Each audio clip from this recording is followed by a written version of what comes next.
समस्त को गुड विशेष एवं इंडियन टेक यूट्यूब चैनल रे समस्त को स्वागत। आज वीडियो टॉपिक रे आमे पॉलिटिकल साइंस रो गुटे प्रसंग राइट्स जाको अधिकार बोली कहा जाए से अधिकार पाठटी रो आमे क्वेश्चन आंसर सब आलोचना करबा। तेणु करी वीडियो टी प्रथम शेष पर्यंत निश्चित देखिबो, वीडियो को लाइक करिवो, जदि आलोचना समय रे कोनोसी डाउट रहउची ताको कमेंट करी जणाइबो। तबे वीडियो आरंभ करिया पूर्वरु गोटे छोटिया प्रश्न जार उत्तर तुम माने निश्चित भाव में कमेंट करी जणाइबो। तबे प्रश्नटी एहा जे शेयर मार्केट रे कोन परिचालित होई थाए, यार उत्तर को निश्चित भाव में कमेंट करी जणाइबो।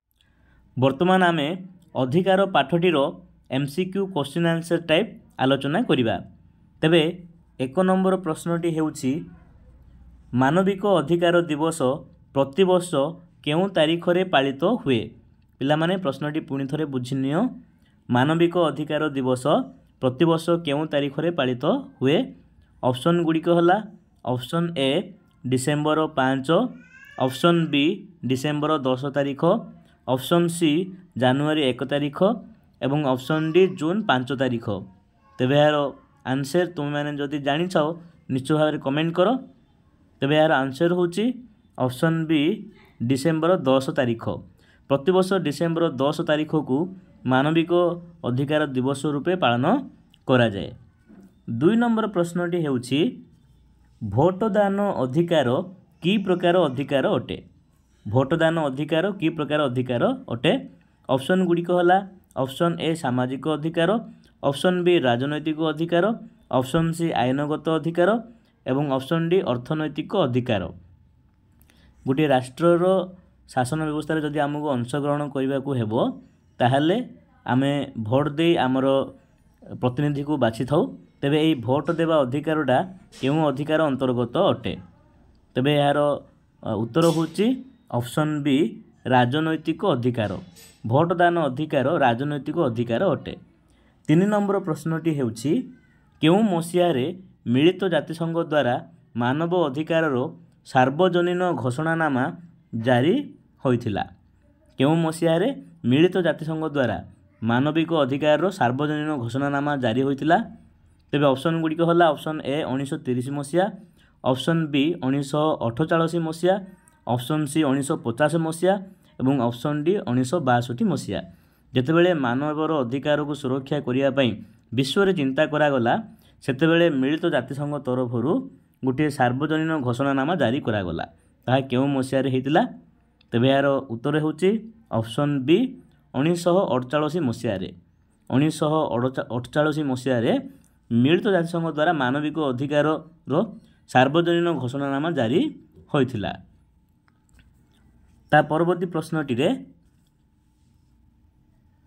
माग्ना कार्टा केउ मसिया रे स्वाक्षरित होइथिला। माग्ना कार्टा केउ मसिया रे स्वाक्षरित होइथिला।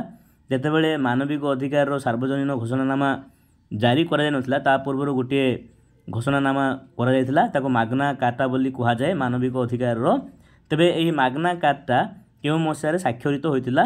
तेबे ऑप्शन गुडी होची ऑप्शन ए 1215 मसिया, ऑप्शन बी 1515 मसिया, ऑप्शन सी 1715 मसिया एवं ऑप्शन डी 1915 मसिया। तेबे यार आंसर होची ऑप्शन ए 1215 मसिया। 1215 मसिया रे माग्ना कार्टा स्वाक्षरित होइथिला।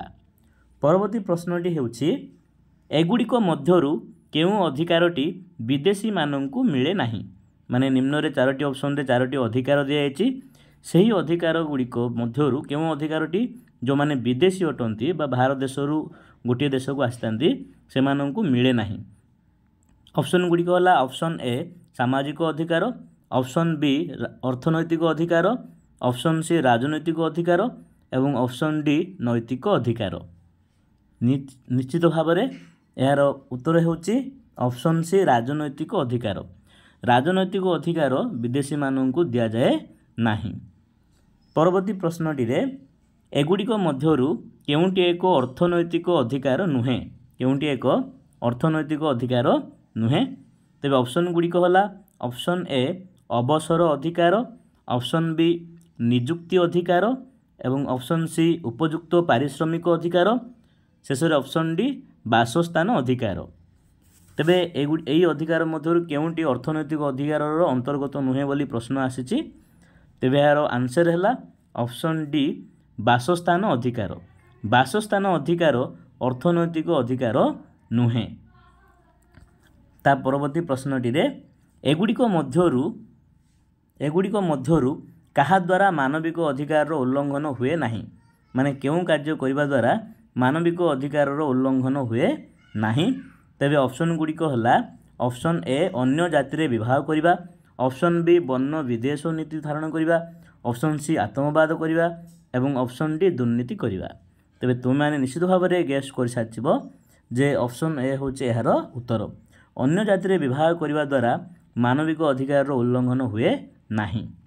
ପରବର୍ତ୍ତୀ ପ୍ରଶ୍ନରେ ଏଗୁଡ଼ିକ ମଧ୍ୟରୁ କେଉଁଟି ମାନବିକ ଅଧିକାର ସୁରକ୍ଷାରେ ସହାୟକ ହୁଏ ନାହିଁ। ଚାରୋଟି ଅପସନ୍ ଦିଆଯାଇଛି। ସେହି ଚାରୋଟି ଅପସନ୍ ମଧ୍ୟରୁ କେଉଁଟି ମାନବିକ ଅଧିକାରର ସୁରକ୍ଷାରେ ସାହାଯ୍ୟ ହୁଅନ୍ତି ନାହିଁ। ଅପସନ୍ ଗୁଡ଼ିକ ହେଲା ଅପସନ୍ ଏ ଗଣମାଧ୍ୟମ, ଅପସନ୍ ବି ସଂସଦ, ଅପସନ୍ ସି ସାମ୍ରାଜ୍ୟବାଦ ଏବଂ ଅପସନ୍ ଡି ସ୍ୱାଧୀନ ନ୍ୟାୟପାଳିକା। ତେବେ ଏହାର ଆନ୍ସର ହେଉଛି ଅପସନ୍ ସି ସାମ୍ରାଜ୍ୟବାଦ। ସାମ୍ରାଜ୍ୟବାଦ ଦ୍ୱାରା ମାନବିକ ଅଧିକାରର ସୁରକ୍ଷା ହୁଏ ନାହିଁ କି ମାନବିକ ଅଧିକାରରେ ସୁରକ୍ଷାରେ ସହାୟକ ହୁଏ ନାହିଁ। ପରବର୍ତ୍ତୀ ପ୍ରଶ୍ନଟିରେ ପ୍ରତ୍ୟେକ ରାଷ୍ଟ୍ର ନିଜ ପ୍ରଦତ୍ତ ଅଧିକାର ଦ୍ୱାରା ପରିଚିତ ହୁଏ ବୋଲି କିଏ କହିଥିଲେ। ପ୍ରତ୍ୟେକ ରାଷ୍ଟ୍ର ନିଜ ପ୍ରଦତ୍ତ ଅଧିକାର ଦ୍ୱାରା ପରିଚିତ ହୁଏ ବୋଲି କିଏ କହିଥିଲେ। ଅପସନ୍ ହେଲା option A Bosanquet, option B Laski, option C Mill ଏବଂ ଅପସନ୍ ଡି ଲକ୍। ତେବେ ଏହାର ଆନ୍ସର ହେଉଛି ଅପସନ୍ ବି ଲାସ୍କି। ଲାସ୍କି କହିଥିଲେ ପ୍ରତ୍ୟେକ ରାଷ୍ଟ୍ର ନିଜ ପ୍ରଦତ୍ତ ଅଧିକାର ଦ୍ୱାରା ପରିଚିତ ହୁଅନ୍ତି। ତାପରେ ପ୍ରଶ୍ନଟିରେ ଏଗୁଡ଼ିକ ମଧ୍ୟରୁ କେଉଁଟି ମାନବିକ ଅଧିକାରର ପ୍ରତିଫଳନ କରେ ନାହିଁ। ମାନେ କେଉଁଠି ମାନବିକ ଅଧିକାର ପ୍ରତିଫଳନ କରେ ନାହିଁ ବା ସହାୟକ ହୁଏ ନାହିଁ ବୋଲି ପ୍ରଶ୍ନ ଆସିଛି। ତେବେ ଅପସନ୍ ଗୁଡ଼ିକ ହେଲା ଅପସନ୍ ଏ ନାରୀ ସଶକ୍ତିକରଣ, ଅପସନ୍ ବି ଶୈଶବର ସୁରକ୍ଷା, ଅପସନ୍ ସି ଯୁବକମାନଙ୍କୁ ନିଯୁକ୍ତି ଏବଂ ଅପସନ୍ ଡି ବୃଦ୍ଧମାନଙ୍କୁ ଅବହେଳା। ତେବେ ଏହାର ଆନ୍ସର ହେଉଛି ଅପସନ୍ ସି ଯୁବକମାନଙ୍କୁ ନିଯୁକ୍ତି। ଯୁବକମାନଙ୍କ ନିଯୁକ୍ତି କ୍ଷେତ୍ରରେ ମାନବିକ ଅଧିକାର ପ୍ରତିଫଳନ ହୁଏ ନାହିଁ। ତା ପରବର୍ତ୍ତୀ ପ୍ରଶ୍ନ ହେଉଛି ଆମର ଗୋଟିଏ ବାକ୍ୟରେ ବା ଗୋଟିଏ ଶବ୍ଦରେ ଆମେ ଉତ୍ତର ରଖିବା।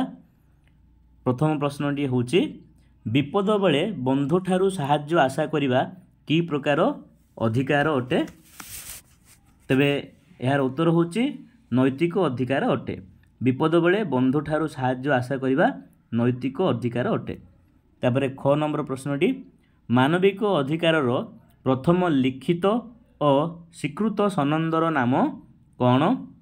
ତେବେ ଏହାର ଆନ୍ସର ହେଲା ମାଗ୍ନା କାର୍ଟା। ମାନବିକ ଅଧିକାରର ପ୍ରଥମ ଲିଖିତ ଓ ସ୍ୱୀକୃତ ସନନ୍ଦର ନାମ ହେଉଛି ମାଗ୍ନା କାର୍ଟା। ପ୍ରଶ୍ନ ଗରେ କେଉଁ ଅଧିକାର ବିନା ସମସ୍ତ ଅଧିକାର ନିରର୍ଥକ ଅଟେ। ତେବେ ଏହାର ଉତ୍ତର ହେଉଛି ମାନବ ଅଧିକାର। ମାନବ ଅଧିକାର ବିନା ଆଉ ବାକି ଯେତିକି ଅଧିକାର ଅଛି ସେ ସବୁ ନିରର୍ଥକ ଅଟେ। ତେବେ ଇଏ ଥିଲା ଆମର ଗୋଟିଏ ଶବ୍ଦରେ ବା ଗୋଟିଏ ବାକ୍ୟରେ ପ୍ରଶ୍ନର ଉତ୍ତର। ତାପରେ ଆଉ ଗୋଟିଏ ପ୍ରକାର ପ୍ରଶ୍ନ ଆମେ ଆଲୋଚନା କରିବା ଯେ ବାକ୍ୟ ସଂଶୋଧନ କର। ବାକ୍ୟଟି ଭୁଲ ଥିଲେ ସେହି ଶବ୍ଦକୁ ଆମେ ଚେଞ୍ଜ କରିବା ଏବଂ ତାଙ୍କୁ ସଂଶୋଧନ କରିବା। ତେବେ କ ନମ୍ବର ବାକ୍ୟ ହେଉଛି ଜାତୀୟ ମାନବିକ ଅଧିକାର ଆୟୋଗ କେବଳ ମହିଳାମାନଙ୍କୁ ସୁରକ୍ଷା ଦେଇଥାଏ। ତେବେ ଏଇଠି ଆମର ଏହି ବାକ୍ୟରେ ମହିଳାମାନଙ୍କୁ ଆମେ ପରିବର୍ତ୍ତନ କରିବା। ଏଠାରେ ଆମେ ସମସ୍ତଙ୍କୁ ଲେଖିବା ଜାତୀୟ ମାନବିକ ଅଧିକାର ଆୟୋଗ ସମସ୍ତଙ୍କୁ ସୁରକ୍ଷା ଦେଇଥାଏ। ଖରେ ପ୍ରଶ୍ନ ଖରେ ପ୍ରାଣଦଣ୍ଡ ବ୍ୟବସ୍ଥା ସମ୍ପତ୍ତିଗତ ଅଧିକାରକୁ ବିରୋଧ କରେ। ତେବେ ଏହି ବାକ୍ୟଟିରେ ଆମର ସମ୍ପତ୍ତିଗତ ଅଧିକାର ଅଛି। ଏହି ସମ୍ପତ୍ତିଗତ ଅଧିକାର ୱାର୍ଡ଼କୁ ଆମେ ଚେଞ୍ଜ କରିବା ଏବଂ ଏହା ବଦଳରେ ଆମେ ଲେଖିବା ଯେ ଜୀବନ ଧାରଣର ଅଧିକାର। ତେବେ ପୁରା ଉତ୍ତର ବାକ୍ୟଟି ହେବ ପ୍ରାଣଦଣ୍ଡ ବ୍ୟବସ୍ଥା ଜୀବନ ଧାରଣ ଅଧିକାରକୁ ବିରୋଧ କରେ। ପ୍ରଶ୍ନ ଗରେ ଉପଯୁକ୍ତ ପାରିଶ୍ରମିକ ଅଧିକାର ଏକ ସାମାଜିକ ଅଧିକାର ଅଟେ। ଉପଯୁକ୍ତ ପାରିଶ୍ରମିକ ମାନେ ଆମେ ଯେତିକି ପରିଶ୍ରମ କରିବା ଆମକୁ ସେତିକି ଦରମା ମିଳିବ। ଏ ଅଧିକାରଟା ଗୋଟେ ସାମାଜିକ ଅଧିକାର ଅଟେ ବୋଲି କୁହାଯାଇଛି।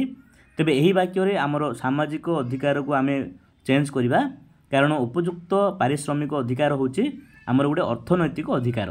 तेबे यार उत्तर वाक्य हेबो जे उपयुक्त पारिश्रमिक अधिकार एक अर्थनैतिक अधिकार अटे।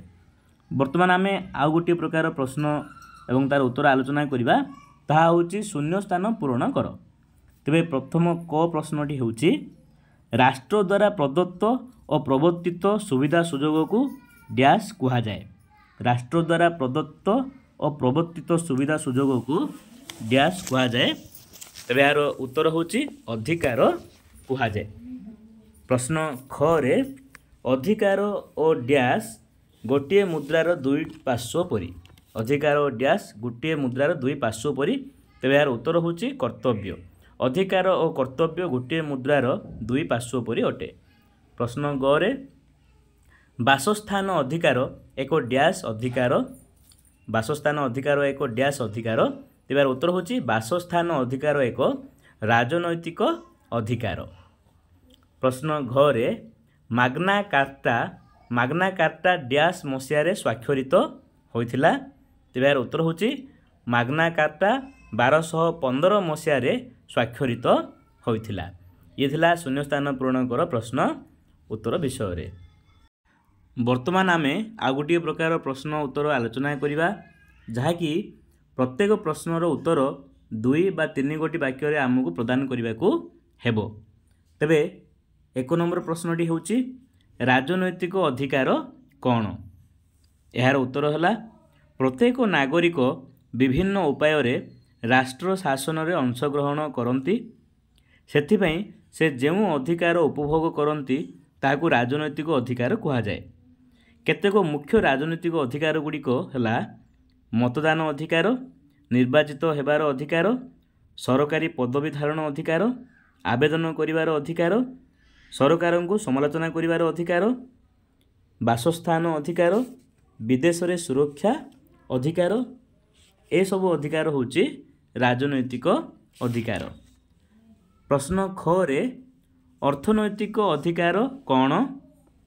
यार उत्तर है व्यक्तिर सुरक्षा और सुस्थ जीवन यापन निमंते अर्थनैतिक निरापत्ता आवश्यक।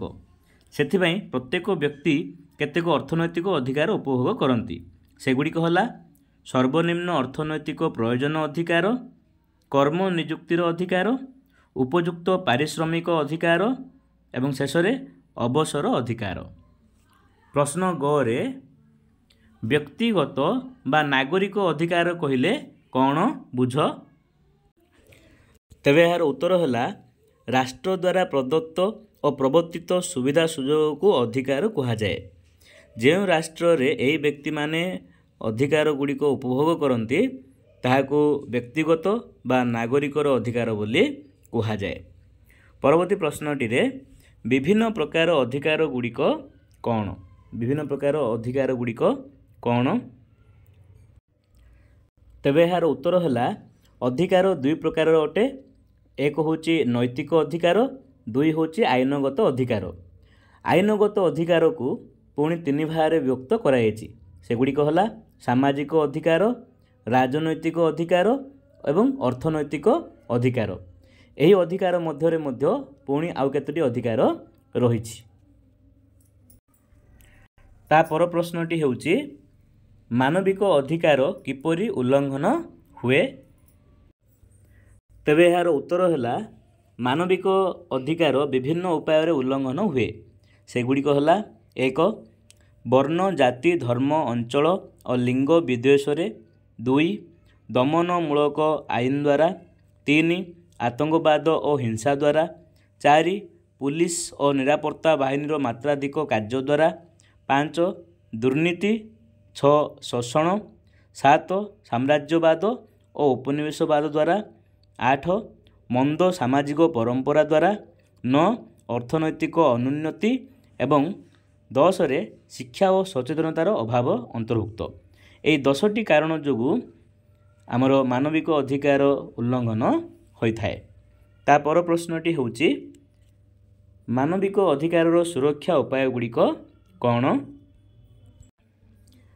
तेबे यार उत्तर है मानविक अधिकार सुरक्षा निमंते मिलित जातिसंघ मानविक अधिकार आयोग गठन करिसंती। ଭାରତରେ 1993 ମସିହାରୁ ଜାତୀୟ ମାନବିକ ଅଧିକାର ଆୟୋଗ ଓ 2003 ମସିହାରୁ ଓଡ଼ିଶା ରାଜ୍ୟ ମାନବିକ ଅଧିକାର ଆୟୋଗ କାର୍ଯ୍ୟ କରୁଛି। ତାପରେ ଭାରତର ସମ୍ବିଧାନରେ ବର୍ଣ୍ଣିତ ମୌଳିକ ଅଧିକାର ସମେତ ବିଭିନ୍ନ ବ୍ୟବସ୍ଥା, ନ୍ୟାୟାଳୟର ସ୍ୱାଧୀନତା, ନ୍ୟାୟିକ ପୁନର୍ବଲୋକନ କ୍ଷମତା ଓ ନ୍ୟାୟିକ ସକ୍ରିୟତାବାଦ, ଆଇନର ଶାସନ, ଭାରତୀୟ ପିଙ୍ଗଳ କୋଡ୍, ଫୌଜଦାରୀ କାର୍ଯ୍ୟବିଧି ଆଇନ, ଭାରତୀୟ ସାକ୍ଷ୍ୟ ଅଧିନିୟମ, ପୁଲିସ ଆଚରଣ ସଂହିତା, ଗଣମାଧ୍ୟମ, ସଂସଦ, ରାଜନୈତିକ ଦଳ, ସ୍ୱେଚ୍ଛାସେବୀ ସଂଗଠନ ଓ ବିଭିନ୍ନ ଆଇନ ଭାରତରେ ମାନବିକ ଅଧିକାର ସୁରକ୍ଷା ଦିଗରେ ସଫଳତାର ସହ କାର୍ଯ୍ୟ କରୁଛନ୍ତି ଏବଂ ଏଗୁଡ଼ିକ ହେଉଛି ମାନବିକ ଅଧିକାର ସୁରକ୍ଷା କରିବାର ଉପାୟ। ପରବର୍ତ୍ତୀ ପ୍ରଶ୍ନଟିରେ ମାନବିକ ଅଧିକାରର ପ୍ରକୃତି କ'ଣ? ତେବେ ଏହାର ଆନ୍ସର ହେଲା ଯେ ମାନବର ଅଧିକାର ଯାହା ରହିଛି ସାମାଜିକ, ରାଜନୈତିକ, ଅର୍ଥନୈତିକ, ସାଂସ୍କୃତିକ ଏହି ଅଧିକାର ଗୁଡ଼ିକୁ ସୁରକ୍ଷା ଦେବା ସହିତ ବ୍ୟକ୍ତିର ସମ୍ମାନରେ ଆଞ୍ଚ ଆସିବାକୁ ନ ଦେବା ହେଉଛି ମାନବିକ ଅଧିକାରର ପ୍ରକୃତି।